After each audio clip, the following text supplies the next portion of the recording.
Привет, мои хорошие! Сегодня покажу вам, как приготовить вот такую классную курочку. Нежная, сочная, с легкими цитрусовыми нотками. Вот посмотрите, как она легко и просто отделяется от кости. Хоп, и все, и мы вытащили нашу косточку.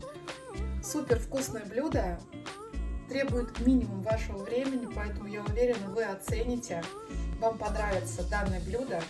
Давайте приступим. Чтобы приготовить такую красоту, мы достаем, во-первых, сливочное масло, кусочек буквально 40 грамм, и оставляем его при комнатной температуре, чтобы оно слегка подтаяло. Далее нам потребуется мандарин или апельсин, все на ваше усмотрение. И натираем цедру этого апельсина. Стараемся натереть только цедру, не трогать белый слой, потому что он дает горечь, нам это не потребуется. Натертую цедру мандарина мы отправляем к сливочному маслу. Берем чесночок, буквально 2-3 зубчика, небольшое количество, только для аромата оно потребуется нам. И пропускаем через пресс для чеснока, опять же прямиком в сливочное масло. Для максимального аромата и раскрытия вкуса добавляем чеснок сушеный, паприка копченая или обыкновенная, и еще добавляем карри. Очищаем лук репчатый, разрезали на 4 произвольные части. Далее берем курицу, мы ее хорошенько промыли, просушили или бумажным полотенцем, или кухонным полотенцем. Так, какие тут непонятные вещи на ногах. Видите, они нам не потребуются, поэтому удаляем.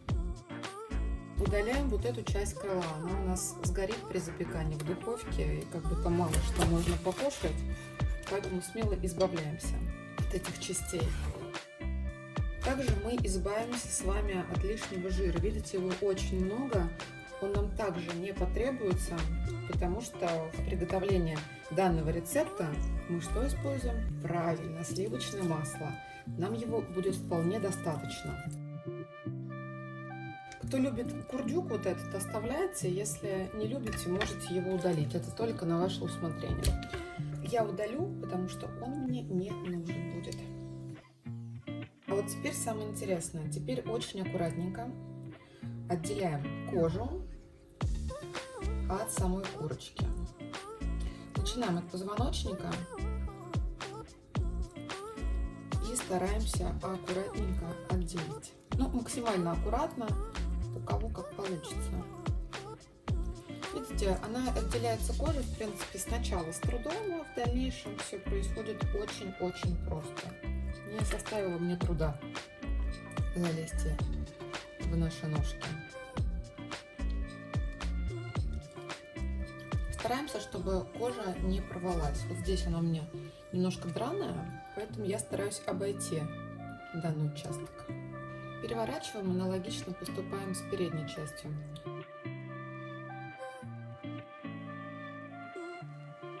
Берем емкость, в которой будем запекать курочку, буквально добавляем 1 чайную ложку на дно. Это как формальность, чтобы она у нас не схватилась сразу же к дну.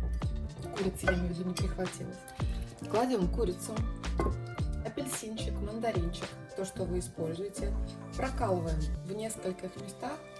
Сок мы выжимать не будем, этих проколов будет вполне достаточно. Отправляем курочку. Начиняем ее. И лук.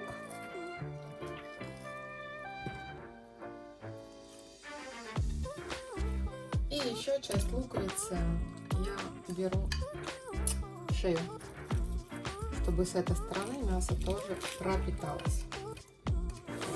Убираем пока курицу в сторону. Масло перемешиваем с нашими специями до однородного состояния. Масло мы промазали, почему-то камера не сняла. Я покажу еще раз вот так вот всю нашу курицу под кожей и с одной стороны. Видите? Перевернули, вот, выпало масло, ну вот как раз, и с другой стороны. Сильно вам масло распределять не нужно, оно у нас вот так, если что, делаем, и растечется в процессе жарки само. Вот, в принципе, все. Чтобы у готового продукта была очень красивая и хрустящая корочка, присыпаем ее небольшим количеством соли и растираем. Можете добавить еще и перчик, если вы любите остренькую курочку. Накрываем курицу фольгой блестящей стороной кверху. Самые основные процессы сделали. Теперь отправляем в разогретую до 190 градусов духовку. Курица запекается 1,5 часа при 190 градусов. Снимаем крышку, такой пар красивый идет. Что теперь делаем? Соком, который выделился, его очень много, вы сами это прекрасно видите. Это мандариново-сливочный сок у вас. Поливаем всю нашу курочку, пропитываем ее соком, чтобы кожица слегка намокла. Аромат прекрасный стоит. И теперь мы будем придавать ей в духовке товарный вид, потому что по сути она уже готова. Она вся отошла от кости, замечательно выглядит. Ставим ее в таком виде еще на 20, но лучше на 30 минут, чтобы корочка была хрустящая, румяная и поджаристая. Прошло 20 минут в духовке, и мы получили вот такую красоту. Корочка прекраснейшая, хрустящая, все как нужно нам, вся запеклась. Потратив минимум времени, получили колоссальный результат. Эту курочку можно спокойно подать на стол, ну, конечно, если переложить в более красивую форму. Это действительно очень вкусное блюдо, вы посмотрите, какое нежное мясо, и плюс оно сочное, совсем не пересушенное. Поэтому приятного аппетита, готовьте с любовью и будьте здоровы!